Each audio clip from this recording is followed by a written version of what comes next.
Hey, Tewan Sammy. How's everybody doing today? I'm doing great. I have got a crazy funny story to tell you. So, just I hope everyone's doing well. I hope everyone's doing great, enjoying their week, their life. So what I want to tell you is this funny story that was relayed to me. This has nothing to do with me. This was a friend of mine, a good friend of mine, told me this story just recently about what happened to him. So this happened in America, and this was my friend. Let's call him Mr. X. Okay, so we're gonna keep this private. Mr. X has a life partner. So it's two men. They moved into a rural Indiana. Okay, small town, like not even 1,000 people. All right, countryside. Indiana. Indiana? Yeah, Indiana, I think. Okay. Yeah, it's Indiana. So, young guys, I think they're in their early 30s, right? Now, they didn't advertise the fact that they were homosexual because it's rural Indiana. But they were there only like 3 days. And here's what happened. He's so Mr. X works from home. He's okay. I'm not gonna get into any whatever it is. So he works from home. His partner works in the city. I can't remember what city, but is away most of the week.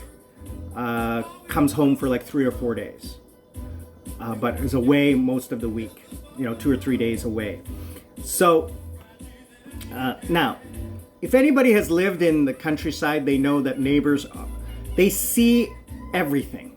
Because it's a small town, anything new, people watch. I grew up in a small town, and you know exactly what's happening, right? Because everybody goes to the coffee shop, everyone gossips and talks. So this is what was happening.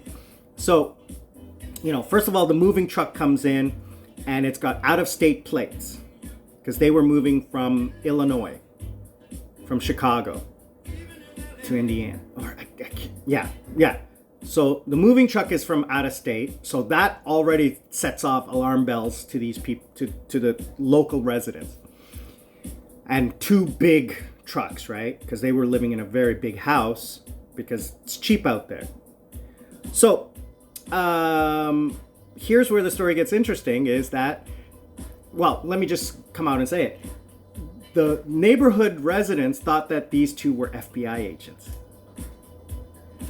Here's how funny it was. So the first day, Mr. X is home alone, and late at night, like 10 o'clock at night, hears a knock on the door, and he's like, what is that? Now, being from the city, you don't have that, oh, it's just a friendly. No, you're like, grab the gun, grab whatever, and go to the door. He doesn't have a gun. All right, so it's like somebody knocks on my door now, it's okay. Somebody knocks on my door at 10 o'clock at night, I'm concerned. Even in Korea, like, who is that? Right? What's going on? It doesn't happen. So anyway, he goes to the door, and there's a note taped to the front door. And he reads the note, and he's thinking, uh-oh, we're not even here a week, and it's already started. We know you're gay. We want you out. That's what he was thinking. But he opens the note, and here's what it said. It says, we know you're FBI. That's it. And he's like, what? Where did this come from? So he's all like, what am I going to do? So, of course, he calls his partner, and they talk about it. He's like, it just must be some dumb kids or something like that. Or it's nothing serious. Don't get overly concerned. So a few days go by. And I think he said it was about a week or so. And he's outside doing some gardening or something like that, or doing something outside. We're in the garage or whatever, and the sheriff comes up. And it was his neighbor from across the street.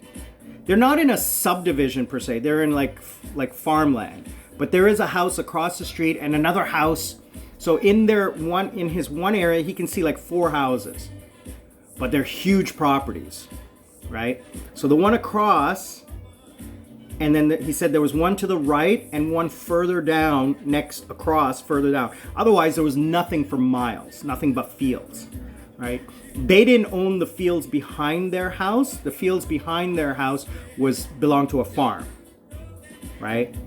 So they had a plot of land, big plot of land, but the fields were all farms, owned by farmers whose farms were way, way, way back there. So anyway, so the sheriff comes and he walks up, and the neighbor comes from across the street, and the neighbor and the sheriff goes, "Is this him?"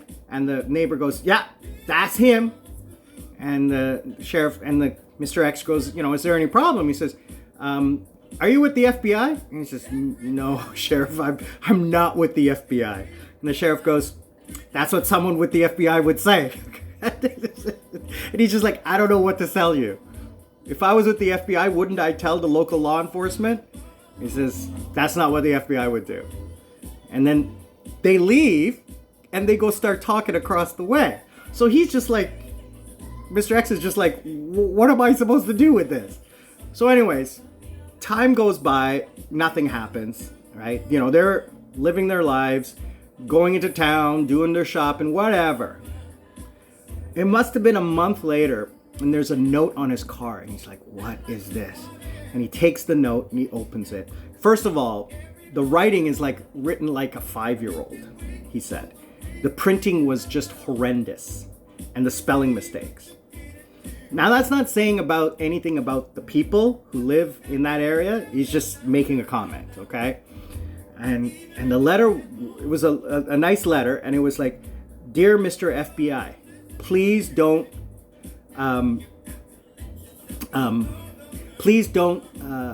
think," no, something like along the lines of, "We are not the ones you are looking for. You should look across the lake at the Amish guys because they're doing something fishy." It goes on and on and on. It's just like a bunch of gibberish.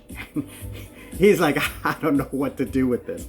And he told me another time, he's sitting in the house and he's sitting in his living room, and the way the light was, I can't remember if it was, it was daytime. So when it's daytime and the bright sunlight, you can't see into the house. You can't see that someone's sitting in the living room. So he's sitting in this living room, these 2 ladies come by, and they walk right up to the house, and they look at inside. They can't see him because of the bright sunlight, right? And he can hear them talking. And they're like saying something along the lines of, "Oh yeah, this is them. Do you think they're looking for this such and such a person?" And then one of them said, "Yeah, I think so, because I'm pretty sure making and selling heroin is illegal." he's just like this. And then the 2 and they don't know he's there listening. So the 2 women continue talking, and then they're like, one of them is like, "Oh no, we should get out of here. He's probably got the place bugged." And they run away. He said this went on like this back and forth for a couple of months until finally they had made friends with some of their neighbors, and their neighbors had come over and what have you, and then they realized, no, they're not in the FBI.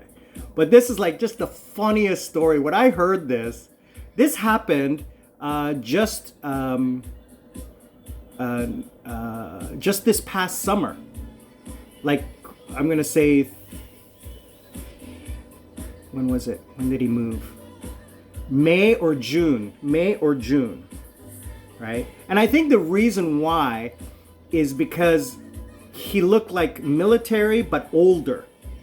Right? Usually when you're military, you're very thin and very, but he's an older looking guy. So, but he still had that like cop look, right? And he's very big, right? So, and like I said, somehow, for some strange reason, the people thought he was with the FBI. But that's just a funny story I thought I would share with you guys on this cold winter day. I want everybody to enjoy their life. Please, thank you everyone for watching, enjoying, liking, sharing, commenting. Ite Wansemi, living life. I'm out.